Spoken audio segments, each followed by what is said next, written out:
Hello everybody, SlimKirby here. Welcome back to more of the Fire Emblem 7 Hector mode playthrough.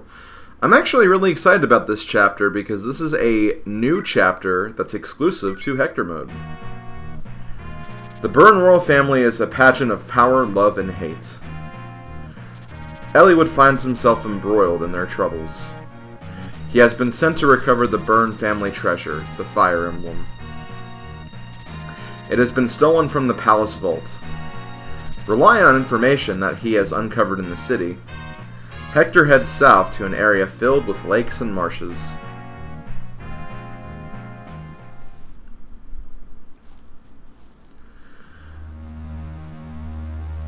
Chapter 25, Crazed Beast.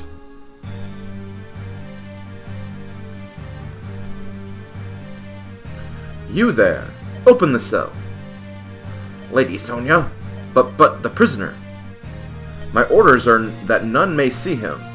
Open the cell. Did you hear me? Yes, yes. Oh ho, aren't you a lovely one? I pray you'll forgive the cramped quarters. Pascal Gretzner, once a former Count of Byrne's Landscaron, a man whose battlefield prowess was feared far and wide until you invited your citizens to your castle and slaughtered them. Stripped of your title, you fled the king and joined the Black Fang. Is that an accurate summary? You know me well, it would seem. You were even made one of the Four Fangs. Spending the rest of your days in this place seems so wasteful. I've heard that Brendan calls you the Beast, a monster who would massacre an entire village to kill one person. He doesn't know how to enjoy his work. Never harm any innocents. Bah! The Black Fang brings justice to those above the law. Ha ha ha! Quite droll jokes, don't you think? I'm going to release you, Count. I have a job for you, something you'll love. What do you say? Are you interested? Why not? It can't be worse than rotting here.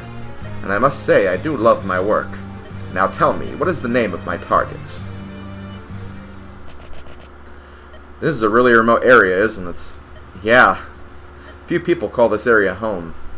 Hector, are you sure about this? Is the Fire Emblem really here? Yes, I paid a small ransom for this information. There's no mistake. Look, do you see those 3 rundown fortresses? I was told the thieves who base themselves there stole the emblem. Thieves? Wonder if it's true. We'll simply have to go and confirm it for ourselves. Come on, let's go.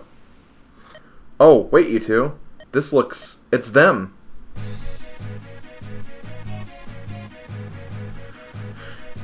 It's about time. Shall we get started? Lord Pascal, are you sure? Shouldn't we tell the chief we found them? You don't understand, do you? If we tell anyone, the Four Fangs will take over. I will not let my prey be snatched away by those special children. But, if you wish to be executed for desertion, I'm not stopping you from fleeing. I think it would be more fun to fight them, though, don't you? Shall we proceed, gentlemen? Looks like we're completely surrounded. Bah, I don't think we'll lose if we fight, but these are not the most favorable conditions. Okay, I don't care who, but someone needs to break out and seize those fortresses.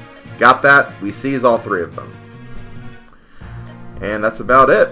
So first of all, because this is Hector mode, and because we get a lot more chapters, Merlinus can actually promote quite early, generally earlier than what he does in Eliwood mode. So that's kind of cool. You have basically the Merlinus caravan for basically the Vita chapter and the Pale Flower of Darkness chapter, which is pretty nice. But yeah, here we go. This is Crazed Beasts. This is a chapter that I really, really love.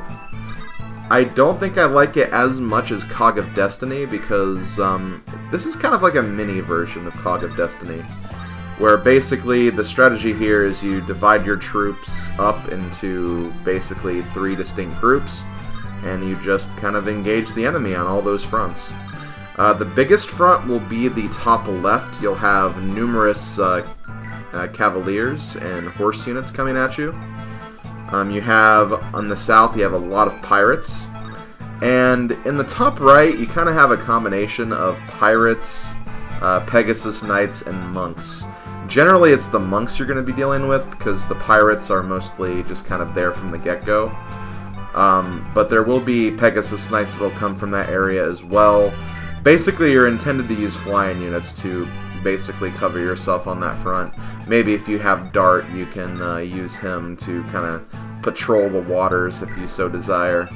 But yeah, you basically send your kind of most defensive units up to the north. You send your fast sword units to the south, and then you have your flying units to kind of take care of all the stuff to the northeast of you. So that's kind of how this chapter goes.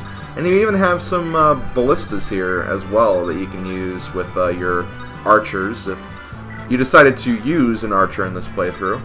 And you can shoot down any other annoying units along the way.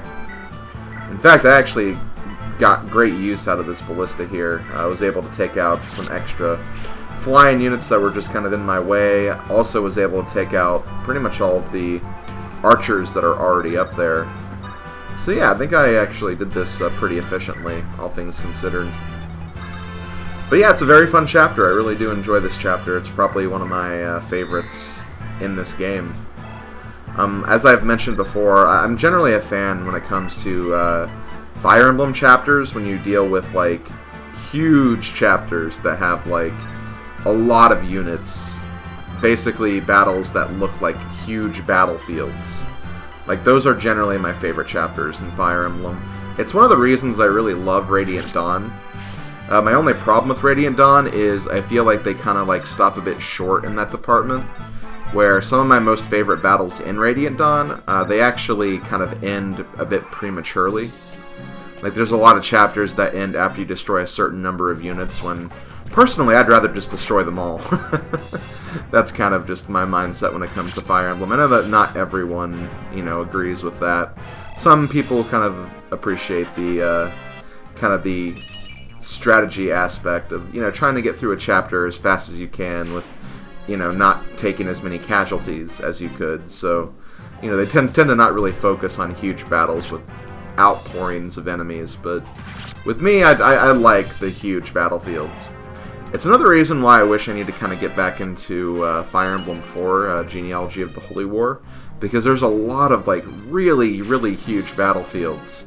If I had to compare it, it's basically the maps in Genealogy of the Holy War, there's less chapters, but each chapter is pretty much like a collection of 3 or 4, maybe even 5 battles. And it's really, really cool. I need to get back into playing that game. Maybe even restart a playthrough. I'll have to find some time to do that, because I was really, really enjoying that, but I just kind of stopped. As I normally do with some of those, like, kind of oldish games that I try to play on my own time. I don't know what it is. It's just sometimes I just kind of just stop playing something. I think it happens to everyone at some point. Completing a backlog is a lot harder than you think it would be. I know from experience. So yeah, another thing you'll definitely notice is there's going to be a lot of reinforcements here. A lot of reinforcements. Like, I don't know how many turns of reinforcements, but there'll be a lot of them. You'll be on this chapter for basically a while if you want to get rid of everything. Which I would, personally, just because, again, you get a lot of experience, you get a lot of training for your units. I feel like if you want to like get the best out of your units and potentially get your units to level 20, Hector mode, I think, is the way to go. Just because, again, you have more chapters, you have more enemies you're dealing with on those chapters. It's just easier to get them to level 20. Like, I'm having units in this playthrough get to level 20 that I don't really even plan to use on my final team. Like, Dart, he's going to get to level 20 at some point. This pirate that I did not even want to use, really just bringing him for support reasons. But he's going to get to level 20 just because there's been times where I needed to just quickly use him to take care of like an enemy or two, and it worked out well enough to the point where he got to level 20, so he will be promoted at some point. It won't be this chapter, but it will be in an upcoming chapter for sure. I will go ahead and say it right now. Basically, we're kind of in the part of the game where there's a lot of not only new chapters, but also very long chapters. So this chapter is going to take 2 videos, if you haven't already figured out. The last chapter took 2 videos. The next chapter won't. The chapter after that, probably another 2 videos. So there's going to be some really, really long chapters coming up, and they will take multiple parts, and they are chapters that we haven't seen before, so, you know, kind of getting back into that. But I feel like for Elliewood mode, it was kind of a bit of the same thing. There were a lot of chapters that took 2 or some even like 3 videos, so, you know, it's something to be expected. It's something that we just kind of have to deal with at this point in the game. Chapters are getting longer, the battles are getting bigger, but they're also getting more fun too, because again, I really, really like this chapter. Like, I'd say of like the chapters we have coming up, there's really only like 2 I dislike. The next chapter is actually not too bad on Hector mode. I don't like it on Elliewood mode because it's just kind of boring. But on Hector mode, it's a little more interesting because the reinforcements are cleverly placed. I'm not a huge fan of the Thawed chapter we have coming up, the Castle Rescue Zephiel one. I just don't like that one. It's too easy to get screwed by the RNG to have one of your units die, or even one of your allied units to die. So I'm not a huge fan of that. And the Water Temple can be kind of irritating as well. But I love Kaga Destiny. Sands of Time is a pretty cool defend chapter. The Sacred Weapon chapter we did with Elliewood. I will go ahead and say it. We're not going to be doing that chapter in Hector mode. Hector will have his own unique one, but that one will probably still only take 1 video. But yeah, that one's interesting. I wouldn't say it's great, but it's interesting, I guess. It's story relevant, and of course Victory or Death is a really great final map chapter as well. So yeah, I'm really looking forward to being kind of close to being done with this. Especially now that, like, once we get these, like, huge chapters that we have to show off because they're new content. Like, I think after this one and Pale Flower of Darkness, I think there's only 2 more maps we have to, like, show in full. And it's that mini chapter, and then also the, there's another side chapter that's Hector exclusive as well, so we're actually getting pretty close to the end of this, which means the terrible editing I have to do for some of these videos. Actually, I guess the positive side of having like these longer videos where I'm showing just one battle in multiple videos, it's not too bad, because there's less editing I have to do for that. I don't have to worry about getting each individual level up and having to show that off. I can actually just kind of focus on just like what I'm recording and what you guys are seeing, so that's nice. That's really, really nice. The less editing I have to do, the better. That's the way I feel about it. So I'm actually getting ready to employ a very interesting strat with both Barter and Oswin here. These 2 are basically becoming like the pillars of my team. They're the frontline bros, I guess you could say.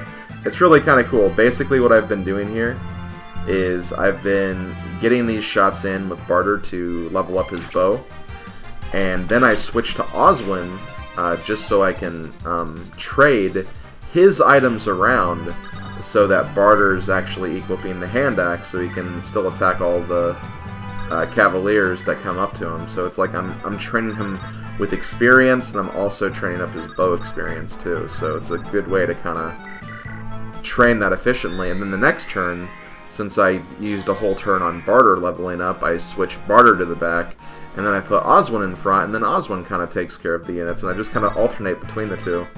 And because Oswin basically won't take damage from anything now, he's solid where he is. Barter I put in the forest, and, you know, generally he'll avoid. If he does take damage, it's not a big deal. It's usually very small damage, and, you know, he has a lot of HP too, so he's really in no danger. We're going to see some Guy action right here. Guy, the frickin' Sword Master. Guy's actually doing pretty well, I think. You know, I do wish his attack was a bit stronger, but his attack is good enough to not only just double these units, but to also kill these units in one battle. So he's like destroying these guys very, very easily. It'd be nice to see some, there we go, there's the critical I was hoping for. But yeah, that's kind of how Sword Masters are. Like, you can, even if they don't have like the best strength, they're still going to get a lot of hits and a lot of damage in with those crits. So that's good. Also, as you can see right there, Guy leveled his swords up to level S, which means, due to the way the S bonuses work, you get a 5% critical boost, which makes Sword Masters even more lethal. And yeah, this is just not fair anymore. He had a 0 chance, a 0 hit percent to get me right there, so he was pretty much screwed. There was no way he was going to win. And see, here's Barter doing his work as well. I love the way he kind of holds the hand axe in front of him, like when he's done attacking. There just looks like there's like something very intimidating about it. We'll see it here in a second. It's like he's showing off his muscles in addition to just kind of like showing, yeah, you could try to attack me, but I have this axe, so you're gonna die. Pretty bad level up, but that's pretty much what you can expect from fighters. Fighters are all about that, or warriors, I guess. Warriors are all about that HP. HP and strength. If you're not getting HP and strength, you're not doing the warrior class well. Okay, so battle still seems pretty pretty standard. Not a really lot going on right now, but that's fine. Almost didn't really get this pirate accounted for, so just gonna fly over with Keith and take him out. That's going to give him a level up. Let's look at his stats right now. Not too bad, all things considered. I'd say that's actually pretty good. He's no Cormag. Again, I cannot restate that too many times, because Cormag is a absolute unit, but Keith is doing alright. He's doing fine. He could be a lot worse. He could be doing a lot worse than he is. So I'm really happy about that. Also, around this point, I actually got kind of a funny idea. I'll talk about that when I actually do it. But for this chapter, since I didn't really talk about that yet, the ultimate goal for this chapter is there are 3 buildings. And you basically just need to put one of your units in all 3 buildings. Not at once, just throughout the battle. Once you put one unit in one building, that building's done. And then once you do that to the 3rd building, you're pretty much done. So the battle will actually end once you get that 3rd building secured. You don't have to seize it, you just have to put a unit there. And as Hector mentioned, you can do that with any unit in the game. You don't have to do it with Hector. So if you had basically your flying units, that would be the way to do this fast. If you had like 3 flying units, you could just very easily, okay, just send them all up there and then just have them take care of each of the fortresses one by one. It'd be pretty easy. But this is my playthrough, and you bet when I play Fire Emblem, I'm going to try to get every single enemy unit down. Especially considering this is a chapter where I'm going to be support grinding, so obviously I'm going to wait till I do that as well.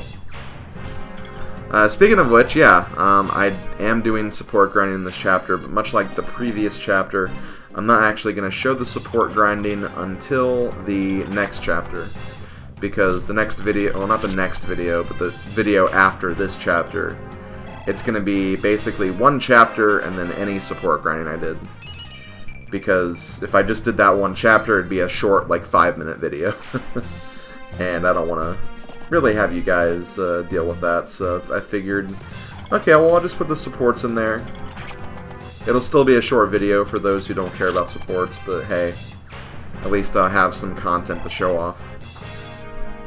It is part of the game. I do think supports are a big part of a Fire Emblem playthrough, especially if you want to learn about characters, which, speaking of which, we have a character here. We have another Pegasus Knight. This is, ladies and gentlemen, this is Farina. She is the 3rd Pegasus Knight sister, in addition to Florina and Fiora. You can only get her in Hector mode. So, if you want to use her, you have to be playing Hector mode. And let me just say this. Farina is good. Farina is good. Farina is good. Farina is good. Farina is good. Farina is good. Farina is good. And one final counterpoint. Farina is good.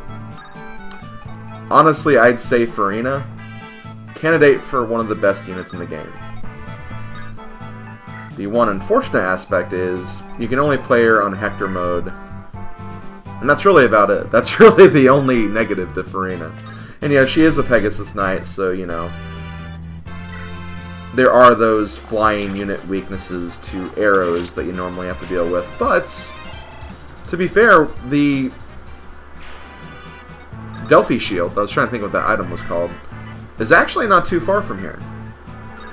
So we'll actually have that to protect her against arrows, you know, relatively soon. There'll still be a few chapters, obviously, but, you know, it's coming up, so she'll be even more, like, broken. And she has amazing stats. She has, like, 10 defense? She had really good defense, so that's basically it. And, you know, she's only level 12. She had really good stats for a level 12 Pegasus Knight, so she's really, really good. The game is not joking when they say that Farina is good, because she is. Basically, if you do not have a flying unit yet in Hector's mode, you got it right there. There is one caveat, though. There is one major caveat, and that's kind of the reason why I did things the way I did in this playthrough, because, I'll go ahead and say it right now. Farina costs money. In order to recruit Farina, you need to get 20,000 gold. That's a lot of gold. That's a lot of gold. If you spend money on weapons regularly, you're probably not going to have that. So, thankfully, the game did allow you to, you know, you could bring Merlinus.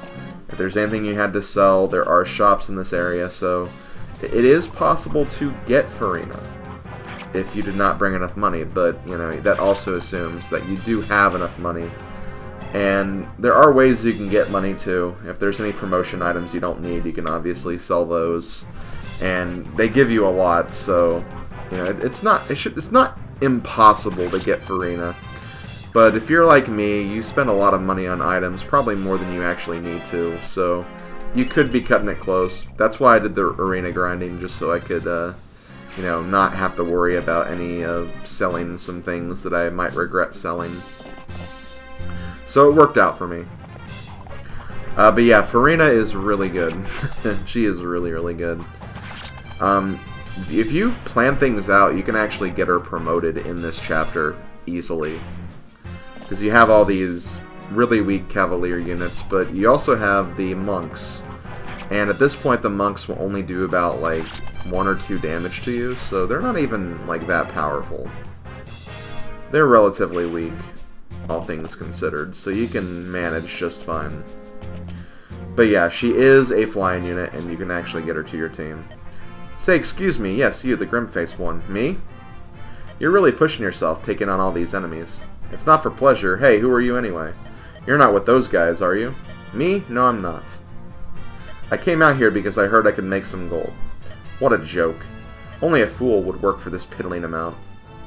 Skills like mine do not come cheap. You seem pretty sure of yourself. I am Farina, a mercenary attached to the Strong Wings. Ilia's 3rd Division of Pegasus Knights. No doubt you've heard of me. I've heard Ilian mercenaries never betray their employers, so how much would it cost to hire you for ourselves? Ah, so you have appreciation for true warriors, after all. Let me see. I'm yours for 20,000 gold. 20,000 gold? That's laughable. No sellsword is worth that much. I beg to differ. Your journey is a long one, is it not? More than one battle, surely. That requires a special contract, special arrangements. Not to be morbid, but there are sympathy payments to my family, and the likely event of my death, for example. Not to mention bonuses, hazard pay, and medical treatment. Hold on, that's enough. Your fee includes all of that, right? Ah, so you understand. I'm so pleased. Well, what'll it be? Will you hire me? What should I do? Hey, Ambrose, you decide. Here it is, 20,000 gold. You have no complaints, do you? Wow. What is it? You'll accept it, right? You surprised me. You didn't even try to negotiate, just paid the gold up front. Who are you? I'm Marcus Ostia's brother, Hector. Are you going to take the money or not? Ah, my gold. Of course I'll take it. Ostia is the biggest territory in all of Lycia, isn't it? Pleasure doing business with you, noble sir. I'm counting on you. Oh, and there's weapons and vulneraries, too. All of my current possessions are included in my fee. Anything new you pay for. I never cover those expenses. Never. You've got it all figured out, don't you? Yeah, she does. And I have to say, I do really enjoy reading. I was going to say listening, but yeah, it's reading. I do enjoy reading Furina's support conversations. She actually does have support conversations with Hector, and she is one of the potential units that Hector can actually marry in Hector's support endings. I'm not going to be going for that, but I will show off some of the supports between Hector and Furina, because they are kind of funny, and they also just kind of give some nice little backstory too. But yeah, I'm going to put Furina right here and just let her do all the work. I will admit though, this was kind of a risky play on my behalf, and I didn't even consider the ramifications of my movements here. But again, I got really, really lucky. That's basically what it boils down to. I got really, really lucky. The main problem right now is just that, you know, she doesn't have a really high con rating. So because of that, the Javelin, which I have her equipped with right now, you know, it's very inaccurate, and it won't necessarily double in all instances. Also, yes, I sealed one of the gates with Merlinus. I don't know why, I just really wanted to try that, and I was really pleasantly surprised that it worked. So yeah, I did seal that gate with Merlinus. Hey, Hector said any of our units, he didn't care who, so why not Merlinus? Why not? But yeah, it was a very risky move doing what I did right here, but, you know, obviously I'm showing this video to you, so it wasn't bad, but do be careful. In fact, I'm actually going to look at how actually she took all of these attacks here, because it really could have been very, very close. Guy may have risked a bit too much by doing that. But here we go. Oh, there it is! The twirl! The hand axe twirl from Oswin! I love that so much. Just a little twirl on his finger. And a pretty standard general level up.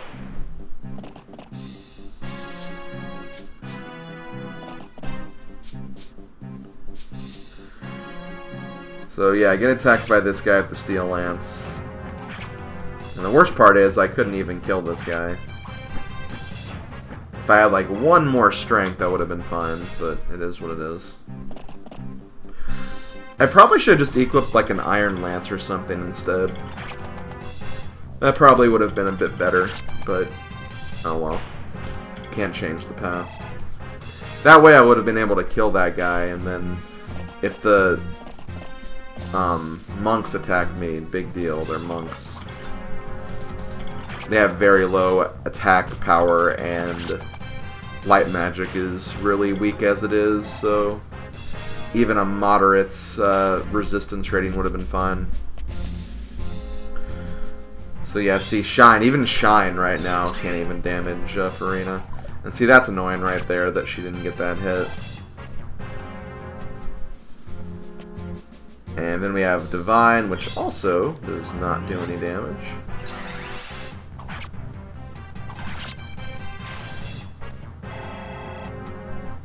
Thank you, Divine.